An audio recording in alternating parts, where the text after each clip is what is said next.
So this is the Southwest Asia and North Africa test review. It's going to be the same format as normal.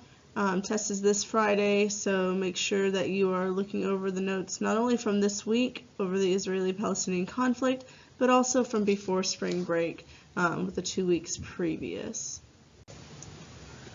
So this review sheet is broken up by theme that we've talked about throughout the unit. So let's go ahead and get started with physical geography and how humans interact with it. So the first part is what type of climate zone covers most of Southwest Asia? It's a desert, right? So we've got between the Arabian Peninsula and North Africa, almost all of this area is a desert. That makes it a physical region that we can study together. Arid is a good word to explain this place, meaning that it's dry. It's just a synonym, and we use that as a geography term used for deserts. Desertification, number 3. Desertification is a process of land becoming a desert. This is when the desert is growing. This does not necessarily happen independently of humans. It has to do with both humans and natural things that happen in the environment. Droughts can cause drier climates, which could mean that there's less soil on the ground. Humans overgrazing their animals, the increased use of cattle and consumption of meat has led to desertification as more and more cattle are being raised and eating up all of the grass. And it's that edging out of the desert. So bad farming practices and natural disasters can cause desertification. So it's very difficult to talk about Southwest Asia without talking about water, right? So the absence of water is vital to this region. Therefore, most people tend to settle near water. So let's look at this map to the side and the population density. So as we see, the darker the color, the more people per square mile live there, right? So the more people live there. So we're going to be looking for these dark oranges and reds. And where do we find that on the map? Find it here. There's the Nile River Delta.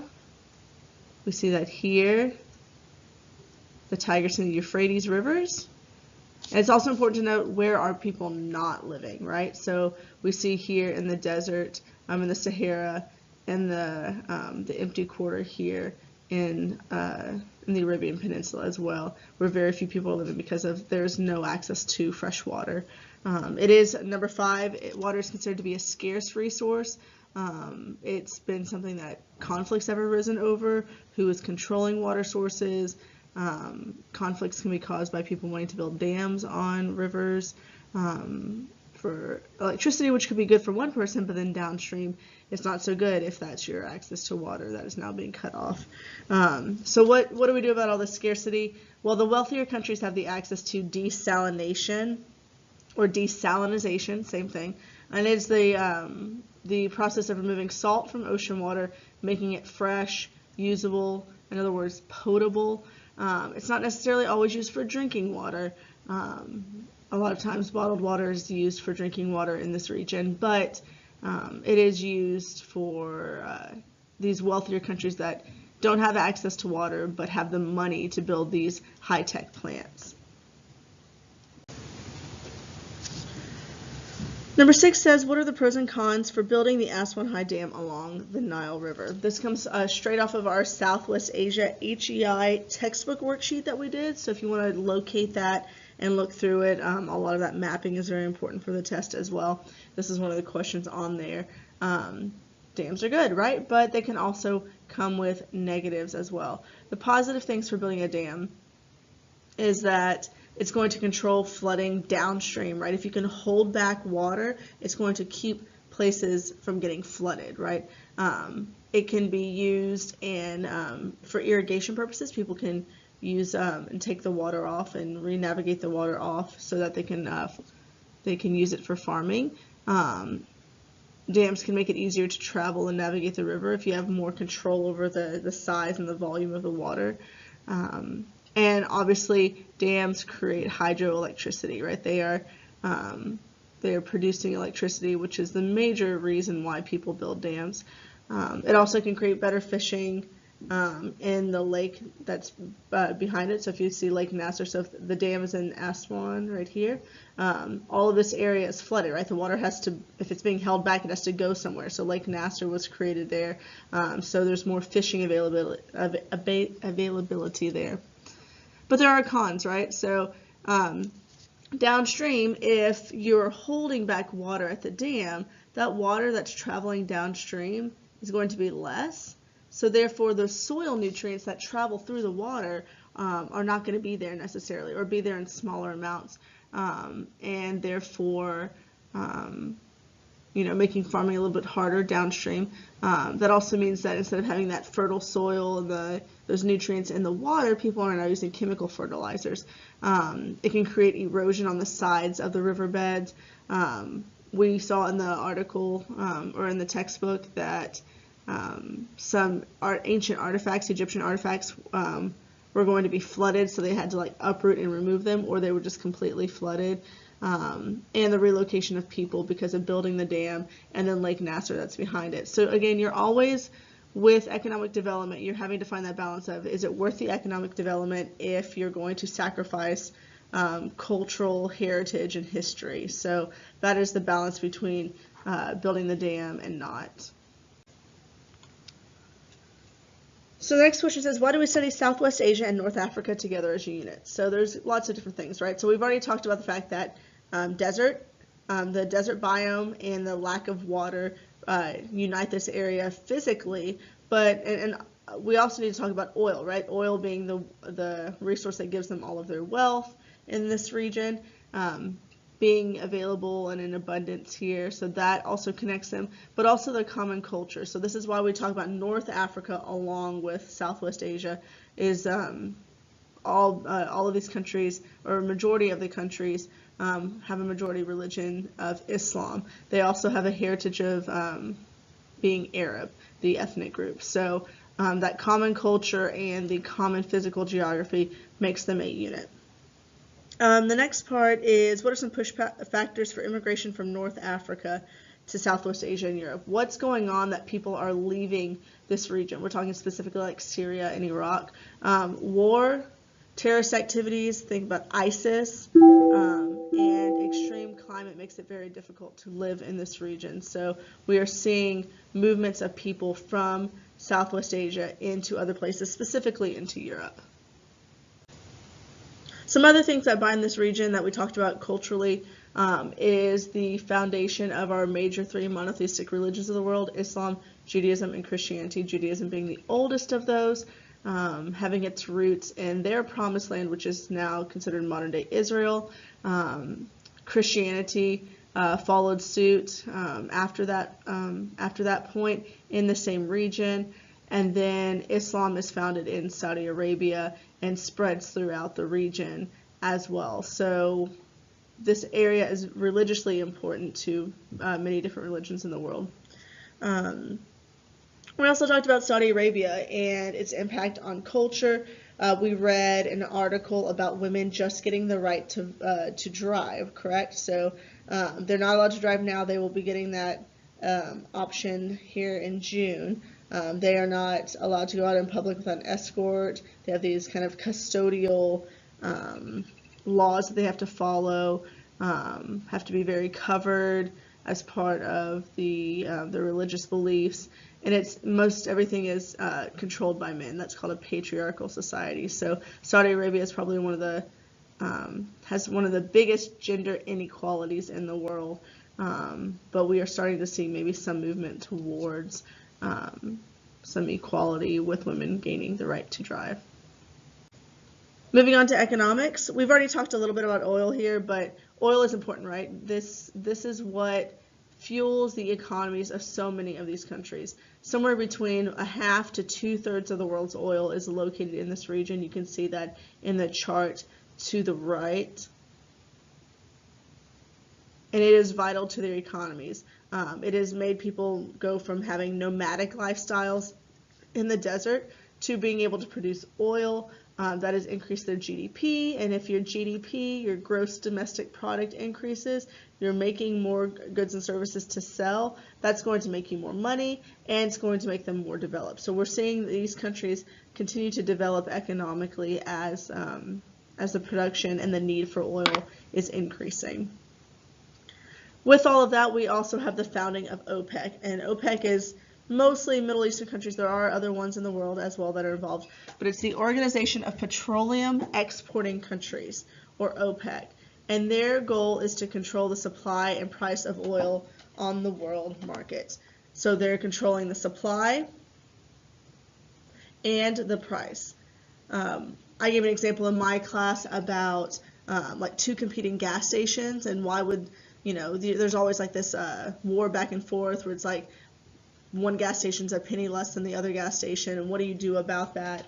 And then we talked about how maybe those companies could choose to work together and keep the price higher. That's kind of what OPEC did, right? So they all, not all of them, but 6 or 7 countries in here have large amounts of oil, and instead of competing with each other, they said, let's work together, bring up our region together, and make sure we don't produce too much supply that the price goes down too far, and keep the price high so that we can benefit from this economically. So OPEC was a motivation for them to control this valuable resource that they have, and because they control so much of the oil in the market, has kept them in power, kept these countries very powerful in the world scale.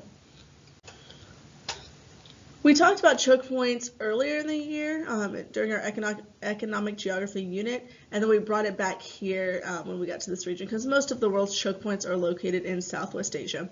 A choke point is an important strategic strait or canal that can be used for trade, specifically of oil. So these are places that that ships will pass through as they're moving oil. So if we're looking at this top picture, a lot of the oil in the world is located in the Persian Gulf, and so you're going to have ships going out and through these narrow passageways, right? So as they're going through these small choke points, like this one that has a red arrow is the Strait of Hormuz, we don't want those to get blocked off, right? Because, and that's what the bottom bullet point says there, if these points were to be taken over, trade would stop, oil prices would increase, we could see countries go to war because they don't want to lose their supply of oil. So we have the Strait of Hormuz. We also have the Suez Canal. So the Strait of Hormuz is natural, right? If you look at the map, this was not done by humans, but the Suez Canal was. It was a shortcut so that European countries could go, instead of going around the African continent, they could go and cut through the Mediterranean Sea, cut through the Suez Canal, and then go on to the Indian Ocean, where they would trade with India and with China. So the Suez Canal is also vital. It has been cut off at times as we've seen conflicts in the region, and it is vitally important for the movement of products as well. All right, so let's get into the heavy hitting stuff here. So we'll start with theocracies. So there's a couple of theocracies in this region, and even if they're not theocracies, a lot of them function as theocracies, even if they're like absolute monarchies. A theocracy is when the religious leaders make the decisions. The holy books are used to write the laws. So Iran is a theocracy.